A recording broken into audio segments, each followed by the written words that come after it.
তুমি যে এতটা পাষাণ হইতে পারো এটা তো আমি কখনো কল্পনাই করি নাই যে তুমি এত পাষাণ, হৃদয় পাষাণ। কারণ তুমি এত সুন্দর, এত ভালোবাসা, এত মহাব্বত, এত আদর, এত সোহাগ, এত কিছু দেওয়ার পরেও তুমি ভুলে গেলে আর ভুলে থাকো কেন? কি দোষ করেছিলাম তোমার কাছে? তুমি চলে গেলে ছেড়ে, কেন বলতে পারো কি?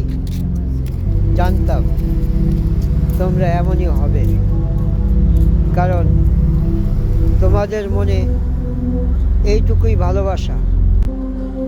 ভালোবাসাকে এইটুকু বলে না, ভালোবাসাকে বলতে হয় যে চাওয়া থেকে পাওয়া, না পাইলেও ভালোবাসা। চাওয়া থেকে পাওয়া, না পাইলেও ভালোবাসা, তার নাম হলো ভালোবাসা।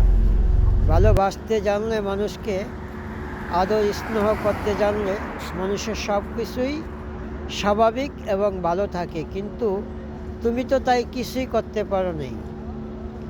যদি তুমি পারতে না তাহলে তুমি ভুলে যেতে না কখনো, ঠিক আছে?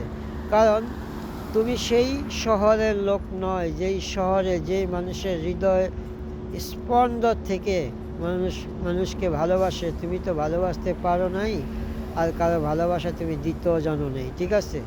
কারণ কি বুঝবা? আজ বুঝো নাই কাল বুঝবে, কাল বুঝো নাই তুমি পরশু বুঝবে। একদিন তুমি বুঝে নিবে যে ভালোবাসা কাকে বলে, ঠিক আছে? ভালোবাসা এমন জিনিস হয় না, হৃদয় থেকে হয়। ভালোবাসা শুধু মন থেকে হয় না, অন্তর থেকে হয়। কথাটা মিলিয়ে